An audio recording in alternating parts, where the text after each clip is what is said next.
Frank Weston had always dreamed of owning a peaceful retreat where he could escape the noise of the city and live a quiet life. That dream finally came true when he inherited a large countryside property from his late uncle. The land stretched far and wide, with rolling green fields and a thick forest bordering the far end. It wasn't just a house with a few acres of land, it was a place rich with history, a family legacy that Frank felt honored to carry forward. Though he had only been living there for a few months, the place already felt like home. Every morning he would take a walk around the property, enjoying the fresh air and the calming sound of birds chirping in the trees. One particular morning, however, something felt off. As Frank reached the northern edge of his land, he noticed something strange. A series of neat, freshly planted rows of grapevines stretched across the field.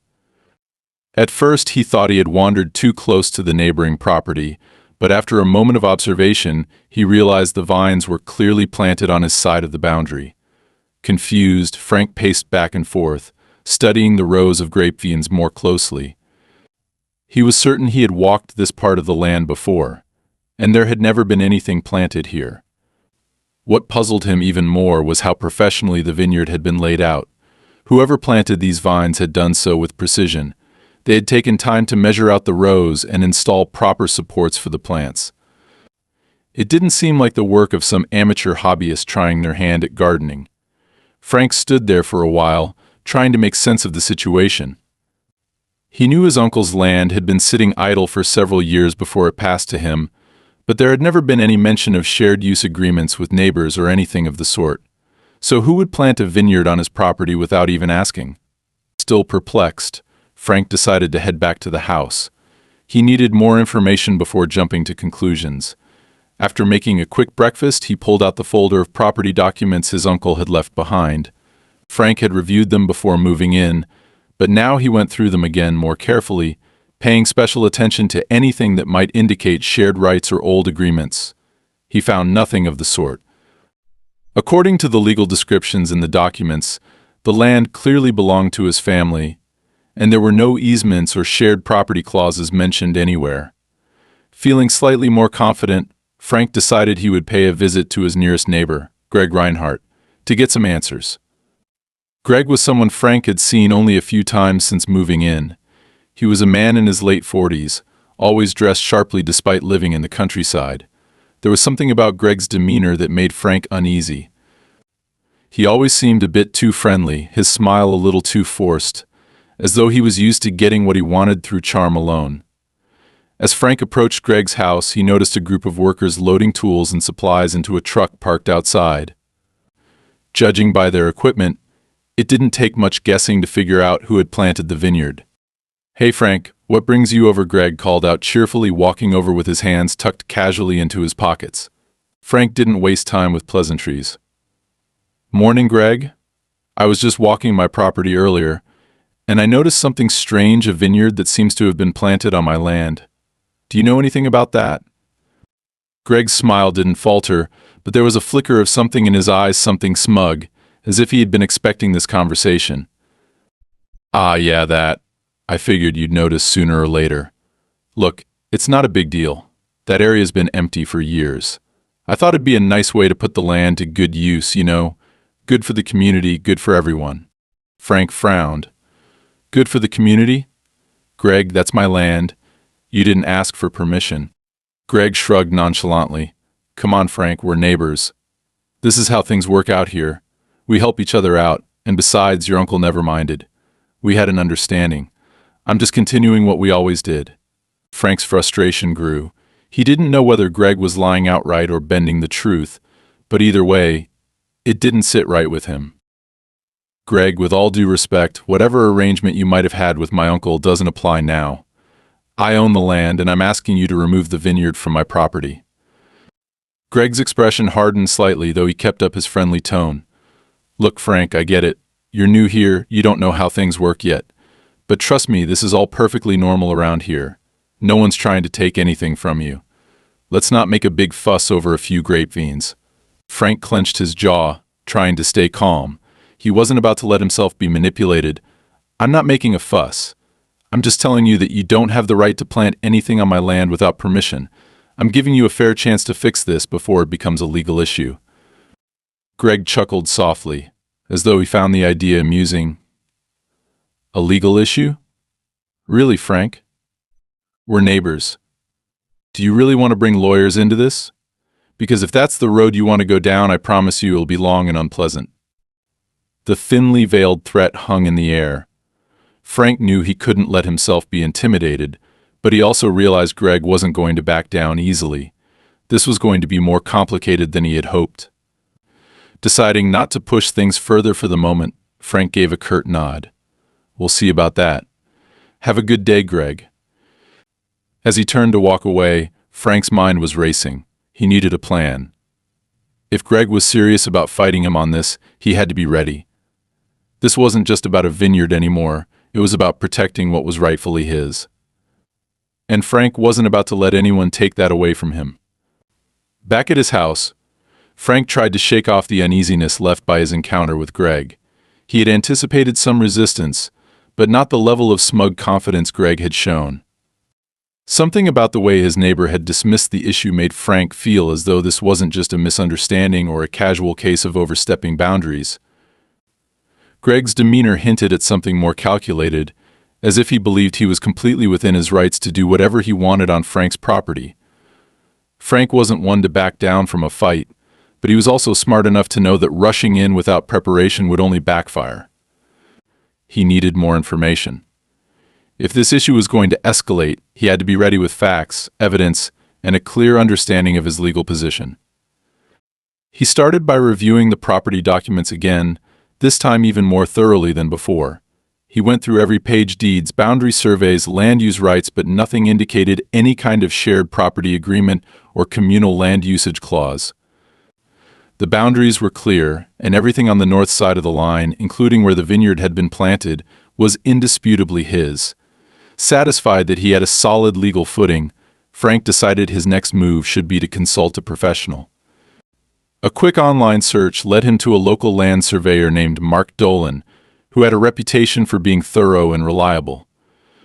Frank called Mark, explained the situation briefly, and scheduled an appointment for the next day to have the property professionally surveyed and the boundaries reaffirmed. That night, Frank found it hard to sleep. Every time he closed his eyes, he thought about Greg's smug smile and the way he had casually dismissed Frank's concerns. It wasn't just the vineyard itself that bothered him, it was the principle of the matter. This was his land, something he had inherited from his family, and he wasn't about to let someone else take control of it under the guise of being neighborly. It felt like a violation, not just of his property, but of his personal space and rights. He knew he was in for a fight, and though he didn't relish the idea of conflict, he couldn't ignore what was happening. Something about Greg's behavior told him that this wasn't going to be resolved with a simple conversation. The next morning, Mark Dolan arrived right on time, carrying a set of tools and equipment that looked far more advanced than anything Frank had seen before. The two men exchanged brief pleasantries before Mark got straight to work. He walked the perimeter of the property with Frank, measuring distances, checking landmarks, and comparing everything to the official survey map that Frank had provided. It didn't take long for Mark to confirm what Frank already knew: the vineyard was indeed planted well within his property line. "There's no question about it," Mark said, adjusting his cap as he studied the map one last time. "This vineyard crosses into your land by at least 15 meters. Whoever planted those vines knew exactly what they were doing." Frank frowned. "You're saying this wasn't an accident?" Mark nodded. "The way the rows are laid out, the precision with which they were planted, it's clear that someone put a lot of thought and effort into this. This wasn't some casual mistake. Whoever did this knew exactly where your boundary was and deliberately crossed it." Frank felt his frustration deepen. It was one thing to deal with a misunderstanding or a neighbor who didn't know the exact limits of their property, but it was something else entirely to deal with someone who had intentionally encroached on his land. "Thanks, Mark. I appreciate your help. Can you send me a formal report with your findings?" "Of course," Mark replied. "I'll have it ready by tomorrow. And if you need me to testify or provide any additional documentation later on, just let me know." After seeing Mark off, Frank went back inside and sat down at his kitchen table, staring at the notes he had taken and the documents he had gathered. He now had concrete proof that Greg had crossed the line literally and figuratively. The next logical step was to send a formal notice to Greg, demanding that he remove the vineyard from Frank's property. He spent the next hour drafting a letter, carefully wording it to be firm but professional. He explained that the vineyard was planted on his land without permission, attached a copy of the survey report, and gave Greg a deadline of 7 days to remove the vines and restore the property to its original state. Once he was satisfied with the letter, he printed it out, placed it in an envelope, and drove over to Greg's house to hand-deliver it. When Frank arrived, he saw that the same group of workers from the previous day was back, tending to the vineyard as if nothing had happened. He felt a surge of irritation, but kept his composure as he approached the front door and knocked. Greg opened the door a moment later, greeting Frank with that same infuriating smile. "Frank, good to see you again. What brings you by?" "I think you know exactly why I'm here," Frank said, handing Greg the envelope. "This is a formal notice. You've got 7 days to remove the vineyard from my property, or I'll be forced to take legal action." Greg's smile faltered for the briefest moment before he regained his composure. He opened the envelope, glanced at the letter, and let out a low chuckle. "Legal action? Really, Frank? You're going to drag us both into court over a few grapevines? That seems a bit extreme, don't you think?" "It's not extreme when someone plants on land they don't own," Frank shot back. "I gave you the benefit of the doubt before, thinking maybe this was a misunderstanding. But now I see it wasn't. You knew exactly what you were doing." Greg folded the letter neatly and slipped it back into the envelope. "Look, Frank, I get that you're upset. But you're new here. You don't understand how things work in this community. We've always shared resources around here.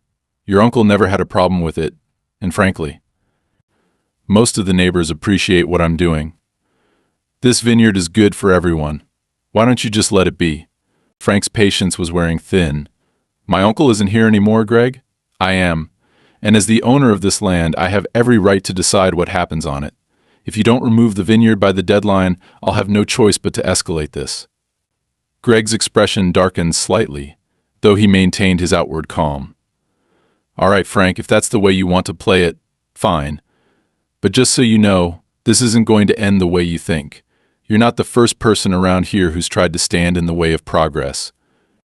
With that ominous remark hanging in the air, Frank turned and walked away, refusing to be drawn into any further argument. As he drove back home, his mind raced with thoughts about what Greg had said. The man clearly believed he had the upper hand, and that made Frank uneasy. He didn't know exactly what Greg meant by progress, but he had a feeling it wasn't anything good. One thing was certain: this was far from over. And if Greg thought he could intimidate Frank into backing down, he was in for a rude awakening. Frank was determined to stand his ground no matter what it took. Frank knew that the situation had just taken a serious turn. Greg's last remark about progress and how things worked around here wasn't just casual small talk. It was a warning cloaked in false friendliness. Greg was confident, too confident, as if he had already dealt with similar disputes and come out on top. Frank couldn't ignore the sinking feeling that this wasn't going to be resolved easily. But if Greg was expecting him to give in to pressure, he was sorely mistaken. Frank wasn't the type to back down, especially when it came to defending something that belonged to him. After returning home, Frank immediately started making preparations. The first thing he did was install additional security cameras around his property, focusing on areas where the vineyard encroached into his land. He wasn't going to take any chances. If Greg or his workers tried anything, Frank wanted everything recorded as evidence. It wasn't paranoia, it was smart thinking. Frank knew that in any potential legal battle, clear and irrefutable proof could be the deciding factor. And given Greg's smug attitude, Frank had little doubt that things could escalate quickly. Once the cameras were in place, Frank contacted his lawyer, Jennifer Miles, who had helped him with the legal paperwork when he inherited the property.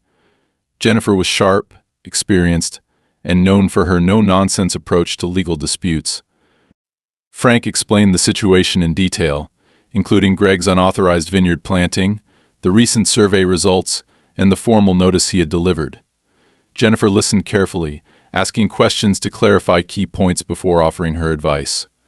"Frank, you've done the right thing so far," she said. "The survey report is solid, and the formal notice gives you a clear starting point if this goes to court. But knowing people like Greg, he's not going to roll over just because you sent him a letter. If anything, he's likely to push back harder." "That's what I'm afraid of," Frank admitted. "He's already trying to play the good neighbor card, acting like I'm the unreasonable one for not letting him use my land. He even hinted that other people around here are on his side." Jennifer sighed. "That's a classic move. He's trying to isolate you and make it seem like you're the outsider causing problems. Don't let it get to you. Legally, you're in the right. But if he's got local support or connections, he might try to use that to his advantage. We need to be ready for anything." "What's the next step?" Frank asked. "For now, keep documenting everything," Jennifer replied. "Every interaction, every incident, get it on record. If he doesn't comply with the deadline in your notice, we can move forward with a formal legal complaint. That'll put the matter in front of a judge, and with the evidence you've gathered, I like your chances. In the meantime, if he or his workers trespass again, call the police. Even if they don't do much, having an official report on file helps build your case." Frank thanked Jennifer for her help and hung up, feeling a bit more reassured. He knew he was up against someone who wasn't afraid to bend the rules, but he also knew that being prepared was his best defense. Over the next few days, he kept a close eye on the vineyard and his property line, hoping that Greg might reconsider and remove the vines voluntarily. But as the deadline drew nearer, it became clear that Greg had no intention of backing down. On the 6th day, just as Frank was starting to consider his next move, something happened that made his blood boil. He was in his backyard, checking the camera feeds on his phone, when he noticed a group of workers back at the vineyard. They weren't just tending to the existing vines, they were planting new ones, pushing even further into Frank's property. Furious, Frank grabbed his phone and started recording the scene, making sure to capture every detail. Then he marched straight toward the workers, determined to put a stop to it. As he approached, one of the workers noticed him and alerted the others. They paused, exchanging uncertain glances, but before Frank could say anything, Greg appeared from behind one of the trucks. "Frank, good to see you again," he called out, his tone annoyingly cheerful. "What brings you by?" Frank didn't bother with pleasantries. "Greg, I gave you a deadline. You had 7 days to remove the vineyard from my property, and instead you're planting more vines. What the hell are you doing?" Greg sighed theatrically, as if Frank's frustration was unreasonable. "Look, Frank, I get that you're upset, but you're blowing this way out of proportion. The community loves this vineyard. It's something we're all proud of. Honestly, you should be proud too. You're part of something bigger here." Proud, Frank snapped. "You're trespassing on my land, Greg. This isn't about community pride. It's about you overstepping your boundaries and thinking you can get away with it. I've been patient, but that ends now. If those vines aren't gone by tomorrow, you're going to hear from my lawyer." Greg's expression darkened, and the friendly facade slipped just a little. "You know, Frank, you really ought to think this through. Do you want to be the guy who ruins something good for everyone else? People around here don't take kindly to outsiders stirring up trouble." "Outsider," Frank repeated, incredulous. "This is my land, Greg. You're the one causing trouble, not me. And if you want to talk about what people around here think, maybe I should start talking to the other neighbors. See how they feel about you using their support as an excuse to steal land." Greg didn't respond immediately. Instead, he gave Frank a long, measuring look, as if trying to decide how far he could push him. "All right, Frank," he said finally, his voice quieter but no less menacing. "You do what you have to do. Just remember, things tend to get complicated when lawyers get involved. Are you sure you want to go down that road?" Frank held Greg's gaze, refusing to be intimidated. "Yeah, I'm sure." Without waiting for a response, he turned and walked away, his heart pounding with a mix of anger and determination. Greg's veiled threats only strengthened his resolve. He wasn't going to let himself be bullied or manipulated, no matter how much Greg tried to pressure him. That evening, Frank called Jennifer again and updated her on the situation. She agreed that it was time to escalate matters and promised to start drafting a formal legal complaint first thing in the morning.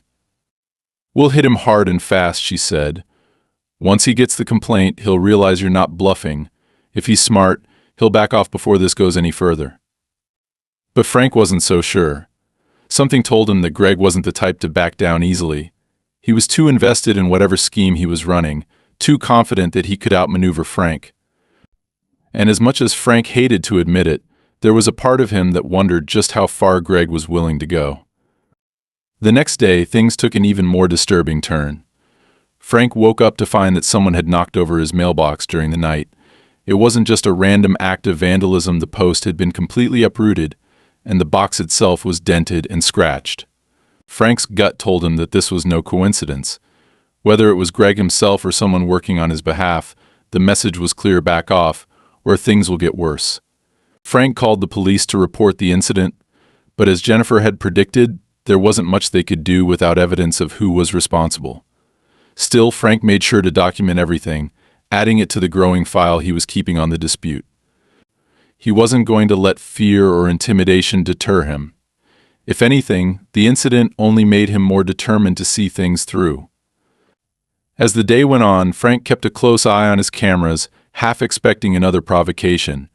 He knew he was in for a long battle, but he also knew that he couldn't afford to lose.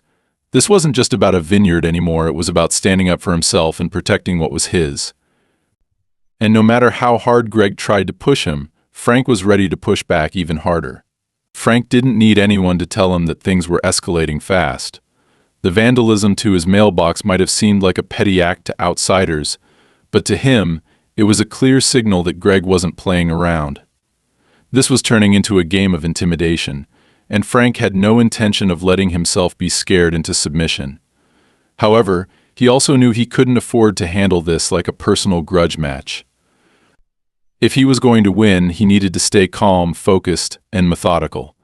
This wasn't just about reacting to Greg's provocations, it was about building a strong enough case that Greg would have no choice but to back down or face legal consequences. That morning, Frank reviewed the footage from his security cameras, hoping to catch a glimpse of whoever had damaged his mailbox. Unfortunately, the cameras didn't cover the road in front of his property, so there was nothing useful to be found. Still, he documented the damage and took several clear photos, adding them to the growing file of evidence he was keeping. He didn't expect the police to do much with the report he had filed, but every piece of documentation mattered. If this ever went to court, he wanted to make sure he had an airtight case. Jennifer called later that morning to let him know that the legal complaint was ready. "We'll serve it today," she said confidently. "This should be enough to get Greg's attention, and if he's smart, he'll realize it's time to cut his losses." Frank wished he shared her optimism. "He doesn't strike me as someone who gives up easily. He's invested in that vineyard, and I get the feeling he thinks he's got more leverage than he actually does." "Well, let's see how he reacts to an official complaint," Jennifer replied. "It's one thing to act tough when you think it's just a neighborhood dispute. It's another when you're facing potential legal action with real financial consequences." Frank agreed and thanked her for the update. He spent the rest of the day keeping an eye on the vineyard and his property, half expecting another stunt from Greg or his workers. Sure enough, by late afternoon he noticed a small group gathered near the far end of the vineyard. They weren't planting or tending to the vines this time. Instead, they seemed to be holding some sort of informal meeting. Frank couldn't hear what they were saying from where he stood, but the way they kept glancing in his direction made it clear that he was the topic of discussion. Deciding he had seen enough, Frank went back inside and sat down at his computer. If Greg thought he could win by playing dirty, then it was time to fight back with facts and public pressure. Frank began drafting an email to a local journalist he had heard about, someone known for covering small-town disputes and uncovering shady dealings. He laid out the situation in detail, including the unauthorized vineyard, the survey results, the legal notice he had sent, and the recent acts of intimidation. He also attached photos and documents as evidence. By the time he hit send, he felt a renewed sense of purpose. If Greg wanted to play hardball, then Frank was ready to turn up the heat. Later that evening, as Frank was finishing dinner, he got a call from one of the neighbors he had spoken to earlier in the week, a man named Carl, who had lived in the area for over 30 years. Carl had been sympathetic to Frank's situation and had hinted that Greg had a history of pushing boundaries with other neighbors. Now Carl had more to share. Frank, I thought you should know I heard from a couple of folks that Greg's been trying to rally people against you, Carl said in a low, cautious tone. He's telling everyone you're some city guy who doesn't care about the community and just wants to ruin a good thing. Frank sighed, unsurprised but annoyed. Sounds about right. He's trying to turn this into a popularity contest instead of a property dispute. Exactly, Carl agreed. But not everyone's buying it. A lot of us know what Greg's like. He's done this kind of thing before, pushing people until they either give up or sell him their land cheap. He tried it with the Johnsons a few years back, but they moved before it got too messy. The thing is, Greg's got connections. He's friendly with some of the folks in the local council, and that's probably why he thinks he can get away with stuff like this. This was exactly the kind of information Frank needed. If Greg had a history of pulling these stunts, it could strengthen his case, especially if he could find more people willing to come forward. Thanks for telling me, Carl. If you hear anything else, let me know. And if you know anyone who's had similar issues with Greg, I'd appreciate it if you could put me in touch with them. I'll see what I can do, Carl promised. Hang in there, Frank. Not everyone around here's on Greg's side, no matter what he says. The call left Frank feeling both encouraged and frustrated. It was good to know he wasn't entirely alone, but it was also clear that Greg was more entrenched in the community than he had realized. This wasn't just about one man trying to grab a piece of land, it was about influence, manipulation, and power. If Frank was going to win, he couldn't rely solely on legal action. He needed to shift public opinion in his favor, or at least neutralize Greg's attempts to paint him as the villain. The next day brought an unexpected development. Just as Frank was about to head out to check the cameras, he noticed a black SUV pulling up to the edge of his driveway. A woman in a tailored suit stepped out, carrying a leather briefcase. She looked out of place in the rural setting, and Frank immediately felt his guard go up. He waited by the porch as she approached, her expression professional but unreadable. "Mr. Weston," she asked politely. "My name is Laura Brooks. I'm a legal representative for Mr. Reinhardt. Do you have a moment to talk?" Frank crossed his arms, not bothering to hide his wariness. "Depends on what you want to talk about." "I'm here to propose a solution to the current dispute," she said smoothly, opening her briefcase and pulling out a folder. "Mr. Reinhardt is willing to offer a settlement. In exchange for allowing the vineyard to remain as it is, he's prepared to compensate you financially and include you in future profits from the vineyard's production." Frank stared at her for a moment, trying to gauge whether this was a genuine offer or just another ploy. "So, let me get this straight, you're suggesting that I let him keep using my land, and in return, he'll give me a cut of the profits from something he had no right to plant in the first place?" Laura didn't flinch.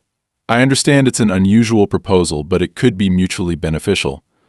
Litigation can be time-consuming and expensive, and this way, both parties can avoid unnecessary conflict." Frank shook his head. "The only thing I want is for Greg to remove his vineyard from my property. He had no right to plant it there, and I'm not interested in being part of his little scheme." Laura closed the folder, her expression remaining neutral. "I understand. If you change your mind, the offer stands.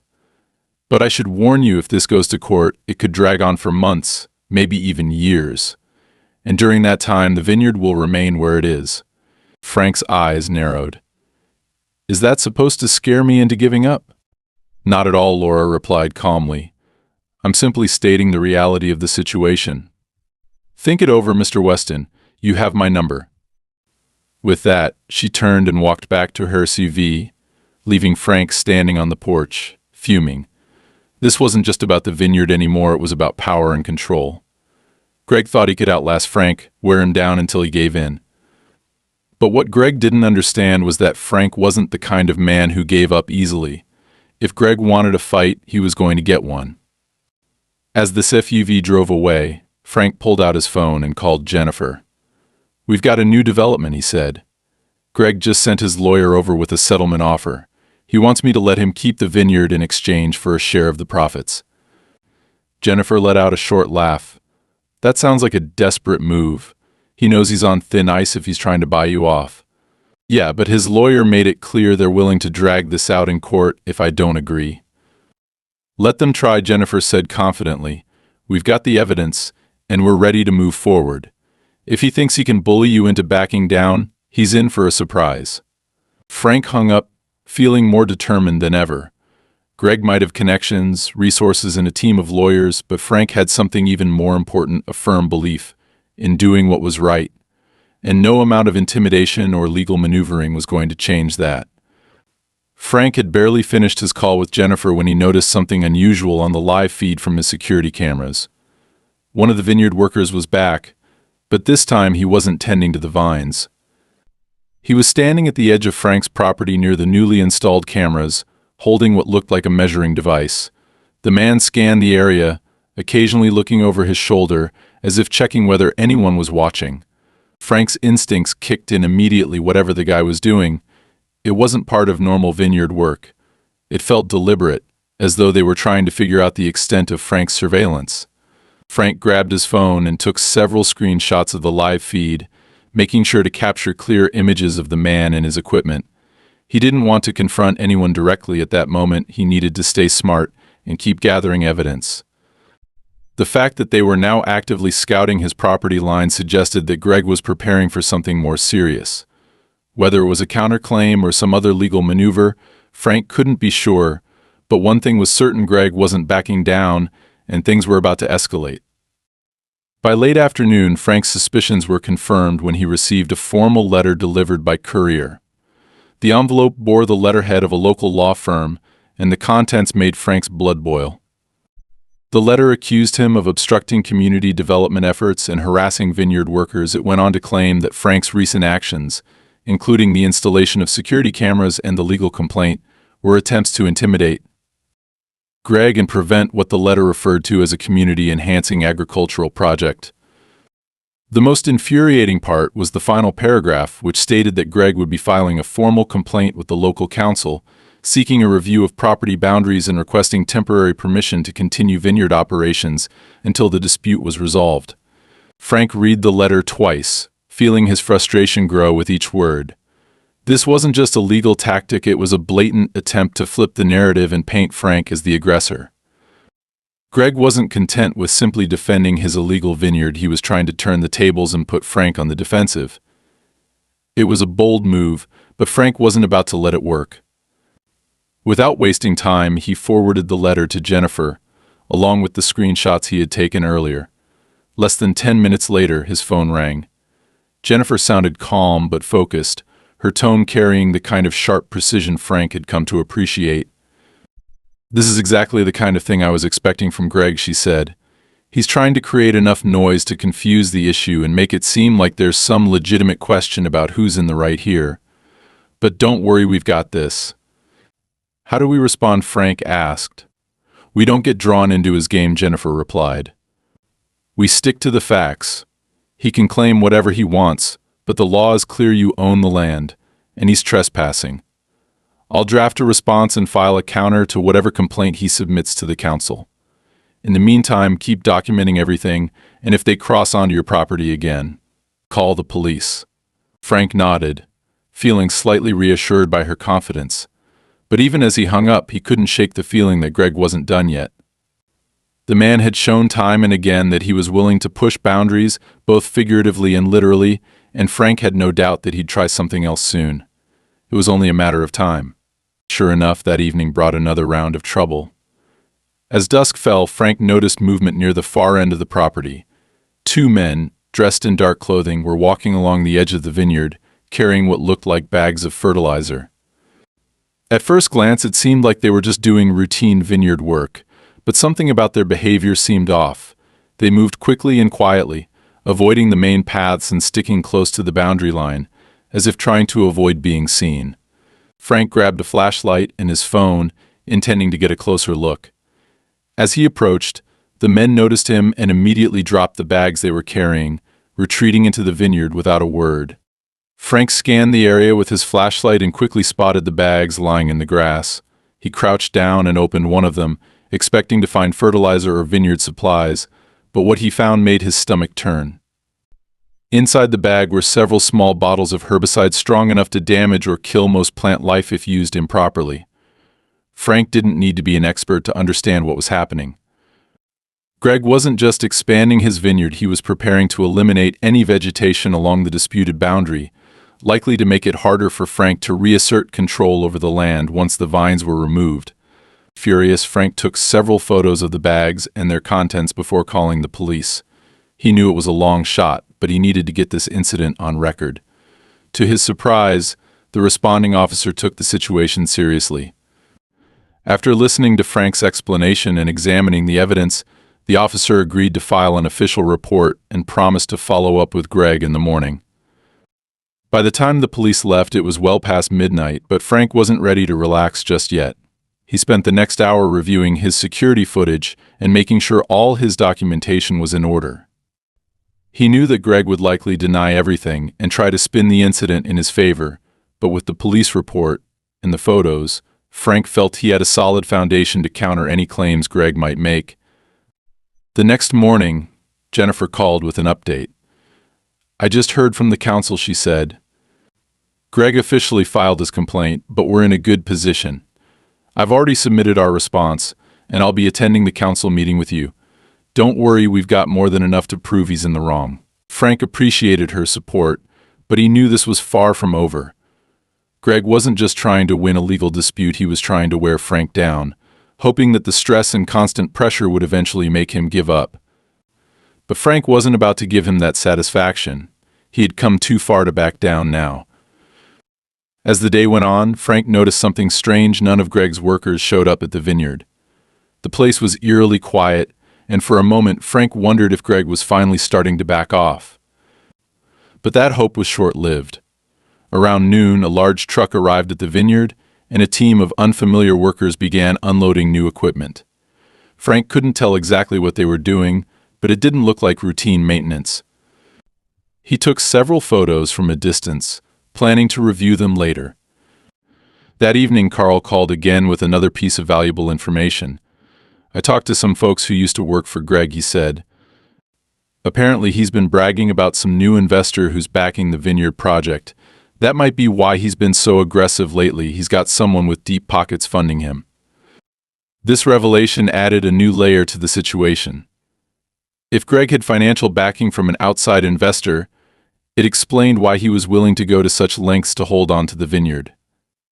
It also meant that Frank was up against more than just one stubborn neighbor. He was fighting a larger operation with serious resources.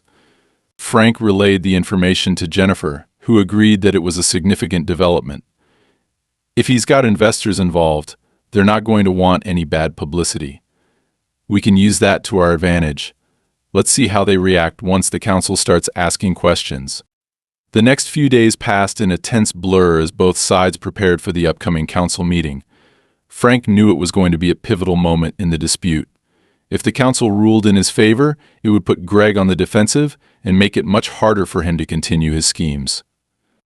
But if the council sided with Greg, it could open the door to even more trouble.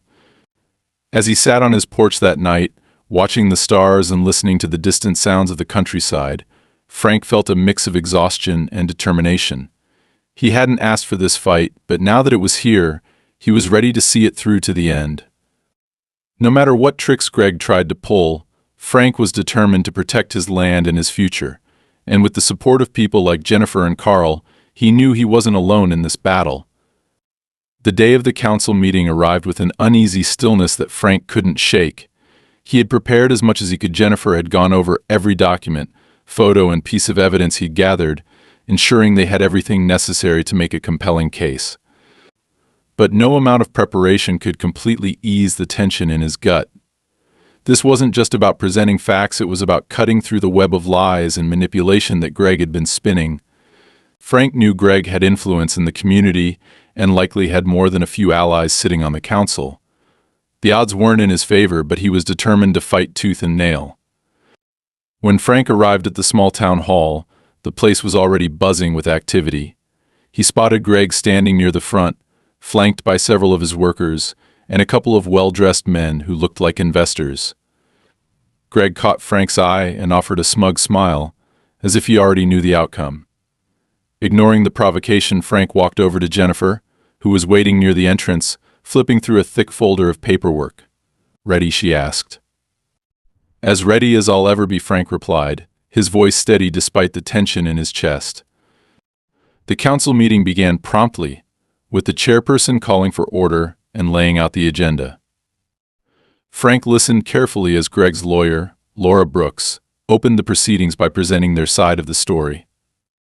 As expected, she framed Greg's actions as a well-intentioned community project aimed at revitalizing unused land.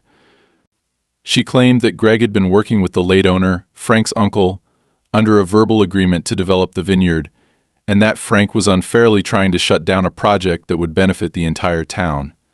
Frank clenched his fists under the table, but he stayed silent, waiting for his turn. Jennifer remained calm, taking notes and occasionally whispering quick reminders to Frank about key points they would need to address. Once Laura finished, the chairperson turned to Jennifer. "Ms. Miles, you have the floor." Jennifer rose, her expression cool and professional. "Thank you. I'd like to begin by clarifying the facts. My client, Mr. Weston, inherited this property outright. There are no legal easements, shared use agreements, or development rights associated with the land. The vineyard in question was planted without his knowledge or consent, as confirmed by a professional survey." She handed copies of the survey report to the council members, giving them a moment to review the documents. Furthermore, Jennifer continued, "We have photographic evidence of trespassing, unauthorized land use, and, most disturbingly, an attempt to sabotage my client's property by depositing herbicides near the boundary line. These actions go far beyond a simple misunderstanding. They constitute a deliberate and illegal encroachment." Frank watched as the council members exchanged glances, clearly unsettled by the mention of herbicides. He could see that some of them were starting to question Greg's version of events. But Greg wasn't going down without a fight.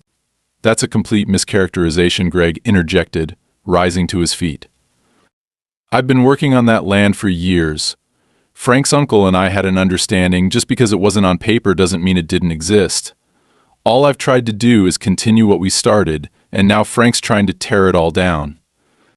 The chairperson frowned. "Mr. Reinhardt, please wait for your turn to respond." Jennifer didn't miss a beat. Even if such an understanding did exist, verbal agreements regarding property use are not legally binding in this jurisdiction, and regardless of Mr. Reinhardt's intentions, the fact remains that he planted a vineyard on land he does not own, without permission from the rightful owner. That is trespassing, plain and simple. Before Greg could respond, one of the council members raised a hand. "Ms. Miles, you mentioned evidence of herbicides being found on the property. Do you have documentation of that?" Jennifer nodded. "Yes, we do. The incident was reported to the police, and a formal report was filed. Additionally, my client took photographs of the bags containing the herbicides, which I've included in the evidence packet." The council member reviewed the packet, her expression hardening as she read through the details. "Mr. Reinhardt," she said, turning to Greg, "do you have an explanation for why herbicides were being transported along the boundary line?" Greg hesitated, clearly caught off guard by the direct question. I don't know anything about that. My workers handle the day-to-day operations. If something was brought onto the property, it wasn't under my instructions." It was a weak response, and everyone in the room knew it. Frank could see the cracks starting to form in Greg's confident facade. He might have thought he could bluff his way through this, but the weight of the evidence was beginning to tip the scales. Jennifer seized the moment. "Your Honor, this isn't just about a property dispute. It's about one party blatantly disregarding the law and attempting to intimidate my client into surrendering his rights. We're asking the council to uphold the property boundaries as defined in the official survey and to issue an order requiring Mr. Reinhardt to remove the vineyard from Mr. Weston's land immediately." There was a tense silence as the council members deliberated. Frank could feel his heart pounding in his chest. This was the moment everything hinged on. If the council sided with Greg, it would be a massive setback, not just legally, but emotionally as well. He had put everything into this fight, and the thought of losing to someone like Greg was almost too much to bear.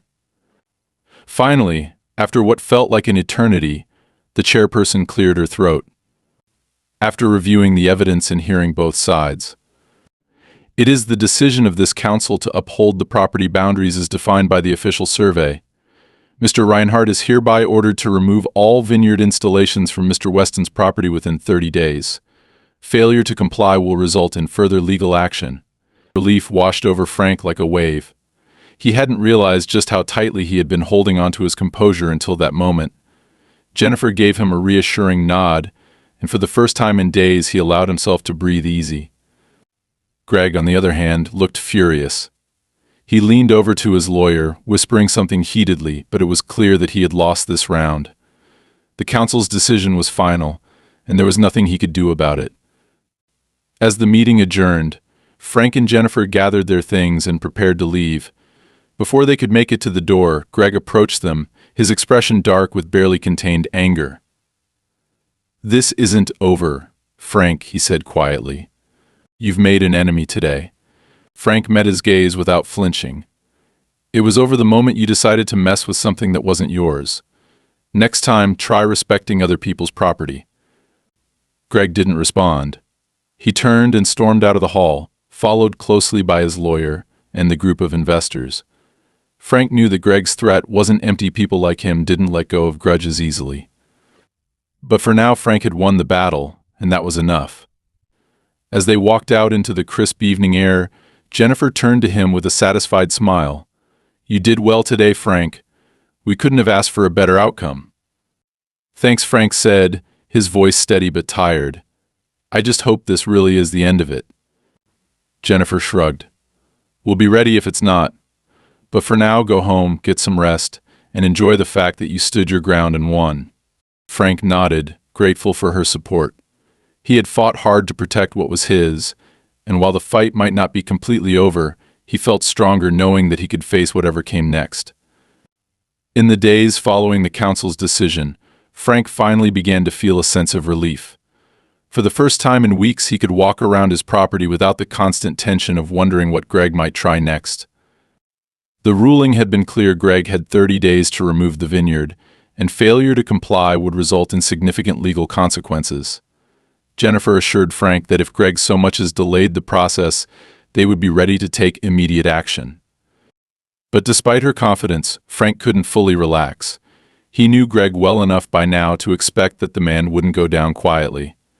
True to form, Greg didn't waste time trying to stir up trouble. Within a week, he sent a letter through his lawyer, claiming that removing the vineyard would cause irreparable financial harm and requesting an extension to find an alternative solution. Frank forwarded the letter to Jennifer, who responded swiftly by reminding Greg's legal team that the council's ruling was final and binding. If Greg wanted to avoid additional penalties, he needed to start dismantling the vineyard immediately. The back and forth dragged on for another few days before Greg finally caved. One morning, Frank woke up to the sound of trucks pulling into the vineyard. He watched from his porch as a team of workers began removing the rows of grapevines, cutting down the supports, and loading everything onto flatbeds. There was no sign of Greg himself. He had probably decided to stay away to avoid the humiliation of being seen in defeat. Frank didn't care. All that mattered was that the vineyard was finally being taken down, and his land was being restored.